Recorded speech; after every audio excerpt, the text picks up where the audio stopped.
nongera kuguha ikaze cyane hano kuri RW-KIGALI. APR FC rero yabaye ikipe ya 8 yakatishije itiki ya 1/4 mu gikombe cy'amahoro 2022 nyuma yo kunyagira Amagaju FC ibitego 4-0 mu mikino yombi. Isanga amakipe 7 yaramaze gutera intambwe ya 1/4 muri iri rushanwa. Iyi ni RW-KIGALI ndabasuhuje ku gicamunsi rero cyo kuri uyu wa kane tariki ya 21 Mata 2022. APR FC yari yakiriye Amagaju FC kuri stade ya Kigali i Nyamirambo mu mukino wo kwishyura mu gikombe cy'amahoro, nyuma y'uko umukino ubanza wabereye i Nyagisenyi wari warangiye APR FC itsinze Amagaju igitego 1-0. Ndatunguranye rero Amagaju yongeye kuruhirizwa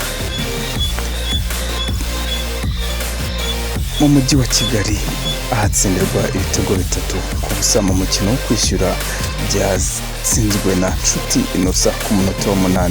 Uyu rutazamu rero yongeramo ikindi ku munota wa 30 mu gihe Kwitonda Rayon yatsinze igitego cy'agashinguracumu ku munota wa 42. Amagaju rero yasezerewe atsinzwe ibitego 4-0 mu mikino yombi. APR FC rero yasanze muri 1/4 amakipe ari muri Rayon Sport, Police FC na AS Kigali nk'amakipe ahabwa amahirwe yo kuvamo imwe izegukana iki gikombe.